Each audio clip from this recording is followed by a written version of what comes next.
Hello दोस्तों मैंने अभी नेटफ्लिक्स पर 3 बॉडी प्रॉब्लम नाम का नया शो देखकर कंप्लीट किया है। टोटल 8 एपिसोड है। शो हिंदी और इंग्लिश में अवेलेबल है एंड इस शो को सीजन 2 के लिए भी अधूरा छोड़ा गया है। एंड कल परसों से जैसे जैसे ये दिन नज़दीक आता जा रहा था, मेरी एक्साइटमेंट बढ़ती जा रही थी कि एक शो आने वाला है, मुझे देखना है, मैं बहुत एक्साइटेड हूँ एंड उम्मीद है कि कुछ अच्छा होगा। लेकिन ख़त्म होते होते भाई आई हैव टू से कि ये एक निहायत ही कचरा और पूरी तरह से बोरिंग स्लो पेसिंग शो है जिसमें कोई एक्साइटमेंट तो है ही नहीं। फर्स्ट एपिसोड में हाँ एक्साइटमेंट थी।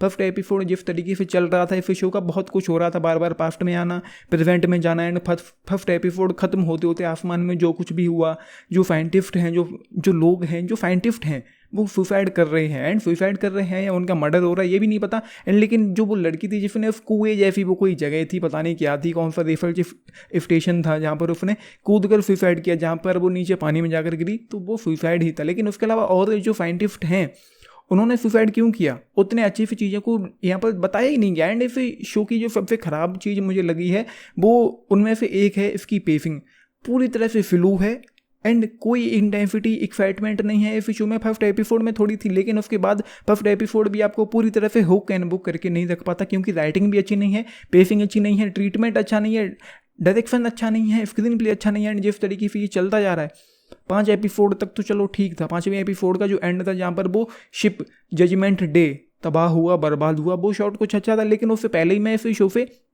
डिस्कनेक्ट हो चुका था। एंड फिर फाइनली 5वें एपिसोड में जाकर पता चला कि शांति नाम का एक एलियन है या कोई स्पेसशिप है जो 400 सालों में पृथ्वी पर पहुंचेगा, जो पृथ्वी पर आ रहा है ऑफकोर्स तबाह करने ही आ रहा होगा, तो जो पृथ्वी पर आ रहा है 400 साल बाद आएगा। एंड 5वें एपिसोड के एंड में जाकर ये चीज़ें पता चली। 6वां 7वां 8वां एपिसोड निकल के बस वो लोग तैयारी कर रहे हैं, जो 400 साल बाद खतरा पृथ्वी पर आएगा उसकी उसे टैकल करने के लिए, उसे फेस करने के लिए तैयारी चल रही है यहाँ पर। एंड बस यही चल रहा है, वो उसमें कुछ भी देखने लायक था ही नहीं। 3 एपिसोड जो इस शो के हैं अंत के, 6ठे एपिसोड से मैं मतलब 5वें एपिसोड में एक कनेक्शन बना दोबारा से, जब वो शिप क्रैश हुआ, तबाह हुआ, बर्बाद हुआ, 6ठे एपिसोड में दोबारा से पूरी तरह से डिस्कनेक्ट हो गया, डिस्ट्रैक्ट हो गया। एंड उसके बाद तो बार बार मैंने पीछे करके देखा था इस शो को, फिर तो मेरा भाई पीछे करने का भी मन नहीं हुआ, बस चल रहा है चलने तो मैंने पीछे किया। कुछ सीन्स थे 2-2 3-3 मिनट के सीन्स मैंने पीछे करके देखे, लेकिन भाई 6ठे एपिसोड, 7वें एपिसोड और 8वें एपिसोड में यहाँ पर कुछ भी अच्छा हुआ ही नहीं है। 7वें एपिसोड के एंड वाला जो शॉट था वो मुझे थोड़ा अच्छा लगा, वहाँ पर वो लड़की भागते हुए आ रही थी उस लड़के से विल से मिलने के लिए, एंड फिर वो थोड़ी लेट हो गई, क्या हुआ। एंड वैसे ही 8वें एपिसोड में एंड में जो वो लोग कर रहे थे, जिस तरीके से वो हुआ, एंड जो अपनी दिशा वो बदल जाता है, भटक जाता है अपनी दिशा से, जो ब्लास्ट हुआ वो एक धागे जैसा था, कुछ वो टूट गया, उखड़ गया। एंड उसके बाद वो एक इमोशनल बैकग्राउंड बजता है, वो थोड़ा सा आपको इमोशनल करके जाएगा, लेकिन उसके बाद तो कुछ भी नहीं। एंड 3rd एपिसोड मुझे इस शो का विजुअल्स के लिहाज से ग्रेट लगा, जो BFX देखने को मिला है 3rd एपिसोड में वो ग्रेट था। एंड उसमें से ह्यूमन एबेस्कस नाम की वो जो चीज़ थी, जिस तरीके से वो, जैसे मैं यूँ कहूँ कि ज़मीन पर उन्होंने एक पूरा का पूरा कंप्यूटर बिछा रखा था ह्यूमंस वाला, जो भी था आप देख लेना, मैं उतना अच्छे से ना बता पाऊँगा, ना समझ पाएंगे आप, लेकिन जब आप देखेंगे, अगर देखेंगे आप तो अच्छे से समझ पाएंगे। तो जो कुबलाई खान था एंड जो वहाँ पर और 2 साइंटिस्ट थे, एंड वो लोग पहुंच जाते हैं, फिर वो गेमिंग की दुनिया थी या कौन सी दुनिया थी, क्या था, क्यों था, किस लिए था, उतना अच्छे से समझ में आया। लेकिन अब ये मुझे कोई बात बताए कि अगर वो गेमिंग दुनिया थी चलो ठीक था, लेकिन वो गेमिंग नहीं थी, क्योंकि हमको आगे चलकर पता चला कि वो गेमिंग वाली दुनिया नहीं थी। लेकिन अगर वो उस ग्रह में, उस दूसरी दुनिया में वो लोग पहुँच गए थे, वो वो हेलमेट जैसा वो जो भी था वो लगाकर, तो भाई कुबलाई खान एंड जो साइंटिस्ट वहाँ पर थे, 2-3 साइंटिस्ट वहाँ पर थे, वो तो अपने इसी दुनिया के, पृथ्वी के थे ना, वो वहाँ पर दूसरी दुनिया में पहुँचे कैसे भाई, ये मुझे समझ में नहीं आया। कहानी पर बताने के लिए मेरे पास कुछ भी खास नहीं है, इतना बता पाऊँगा कि शो की शुरुआत यूँ होती है कि चाइना में एक बंदे की हत्या कर दी जाती है। कुछ चल रहा था, कुछ क्रांति वाली चीज़ें कुछ हो रही थी, एंड वहाँ पर एक हत्या हो गई। एंड उसकी जो लड़की थी, जिस बंदे की हत्या हुई, उसकी जो बेटी है वो एस्ट्रोफिजिसिस्ट है। उसके बाद वो सेना में भर्ती हो जाती है 1996 में। फिर कुछ चीज़ें होती हैं, कुछ रिसर्च होते हैं, कुछ दूसरी दुनिया से संपर्क वाली चीज़ें होती हैं। फिर कभी कभी शो प्रेजेंट में 2024 में लंदन में भी पहुंच जाता है, जहाँ पर कुछ साइंटिस्ट हैं जिन्होंने सुसाइड किया है। अब हमको नहीं पता कि सुसाइड किया है, उनकी मौत हुई है, हत्या हुई है, लेकिन पुलिस जो है, इन्वेस्टिगेटिंग एजेंसी है, वो इन्वेस्टिगेशन कर रही है कि कुछ साइंटिस्ट हैं उन्होंने सुसाइड किया है, एंड कुछ और हैं जो कर रहे हैं। फिर धीरे धीरे चीज़ें आगे बढ़ती हैं, क्या क्या हो रहा है, क्या क्या नहीं हो रहा है, तो वो चलता रहता है। एंड इस दुनिया में कुछ अलग सा, कुछ हटके हो रहा है। इस तरीके से चलता जा रहा था एंड बार बार पास्ट में आना, प्रेजेंट में आना, एंड एक काउंटडाउन और चल रहा था। जो यहाँ पर कैरेक्टर था ऑगी सालाज़ार, उसकी आंखों के सामने काउंटडाउन चल रहा था। एंड वो क्यों था, वो नैनो फाइबर फिजिसिस्ट थी वो लड़की, जिसकी आंखों के सामने काउंटडाउन चल रहा था।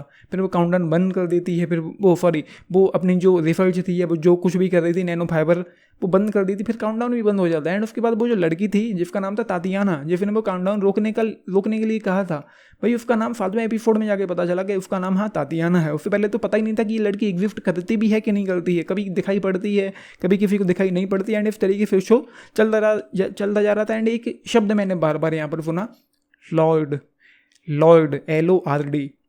कौन था वो? कोई एलियन था या इंसान था या पृथ्वी पर था या कहीं और था, या ईश्वर जिसको हम गॉड के नाम से जानते वो था? कौन था वो लॉर्ड जिससे वो लोग बार बार बातें कर रहे थे? कुछ पता ही नहीं चला। एंड उसके बाद जो कैरेक्टर्स हैं इस शो के, उनमें भी कोई इतनी बात नहीं कि किरदार को स्क्रीन पर देखते ही आपके अंदर से एक खुशी होने लगे कि भाई ये मेरा फेवरेट कैरेक्टर है एंड ये अब ये स्क्रीन पर आ रहा है तो मुझे मज़ा आ रहा है इसको देखने में। कुछ भी नहीं है, बस चल रहा है एंड चलने दो। कुछ था ही नहीं यहाँ पर। एंड उसके बाद एक दो चीज़ें और हैं जिनको मैंने नोट किया हुआ है। 3rd एपिसोड में मैंने कहा VFX ग्रेट था, तो कुबलाई खान वाला जो शॉट था, जब वो लोग उस दुनिया में थे, भाई मुझे नहीं पता कि गेम था या रियल था या जो भी था, वो वहाँ पर जब वो थे तो वो जिस तरीके से घोड़े, इंसान हैं, जो कुछ भी वहाँ पर था सब कुछ ऊपर जा रहा था आसमान की तरफ। आपने वो शॉट मैंने टीजर में देखा था, ट्रेलर मैंने फिर शो का नहीं देखा था। तो करीब 6-7 महीने पहले जब टीजर आया था, फर्स्ट लुक जो निकल के आया था, बहुत सारे शोज के एक साथ आए थे, उसका मैंने रिव्यू किया था, तो वो मुझे शॉट बहुत ज़्यादा पसंद आया था। एंड उसके बाद एक शॉट और था उसी टीजर में, मुझे अब भी याद आ रहा है, जहाँ पर एक लड़की आग लगे हुए घोड़े पर चलते हुए आ रही है, पूरी तरह से जला हुआ है एंड हर जगह आग ही आग होती है। तो वो कुछ और था। तो जो 3rd एपिसोड में वो जो दोनों शॉट दिखाई पड़े वो मुझे VFX के लिए आज ग्रेट लगे। बाकी इस शो का पूरे का ही VFX बेहतरीन है। बाकी उसके अलावा इस शो में कुछ अच्छा देखने लायक हो, कोई बात हो, कुछ भी यहाँ पर मुझे ऑनेस्टली स्पीकिंग अच्छा लगा ही नहीं है। मतलब एक बात होती है कि शो आपको होक एंड बुक करके रखे, एंगेज करके रखे, आपको देखने में मज़ा आए, ये तो मुझे उल्टा बोर कर रहा था। एंड कुछ भी यहाँ पर ऑनेस्टली स्पीकिंग है नहीं। एक दो चीज़ें मैंने और नोट करी है, मैं आपको बताने की कोशिश करता हूँ। एंड एक दो कैरेक्टर और हैं, जैसे कि ये वैन जी है, जो वो चाइनीज़ बंदी थी जो एफ्रोफिजिसिस्ट थी। उसके अलावा तातियाना है एंड वेड है, सेफोन है।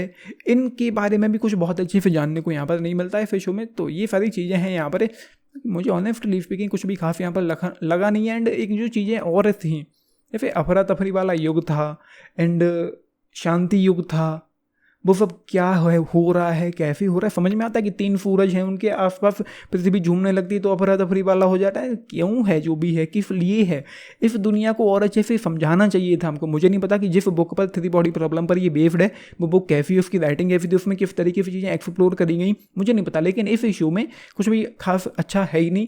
किरदार जो है वो थोड़े बहुत ठीक ठाक लगते हैं, थोड़े इंटरेस्टिंग लगते हैं, लेकिन उसके बाद कुछ भी खास नहीं। फर्स्ट एपिसोड मुझे कहीं तक अच्छा लगा इस शो का, जिस तरीके से वो चल रहा था, जिस तरीके से वहाँ पर चीज़ें हो रही थी, एक एक्साइटमेंट हो रही थी कि जो काउंटडाउन चल रहा है वो क्यों चल रहा है। एंड आसमान में जिस तरीके से वो तारे चमक रहे हैं, पूरा आसमान चमक रहा है, वो क्या हो रहा है, कैसे हो रहा है, तो वो एक्साइटमेंट वहाँ पर मुझे हुई कि मुझे जानना था कि ये सब कैसे हो रहा है। लेकिन धीरे धीरे एक्साइटमेंट खत्म हो जाती क्योंकि शो फ्लो है एंड एक वक्त के बाद आपको घंटा फर्क नहीं पड़ता कि यहाँ पर क्या चल रहा है। मुझे तो ये छोड़ने का मन कर रहा था 3-4 एपिसोड में ही, लेकिन मैंने सोचा कि भाई इतना बड़ा नाम है 3 body problem, game of thrones की मेकर्स ने बनाया है, तो इसलिए मैं बस इसको एंड तक देखता रहा।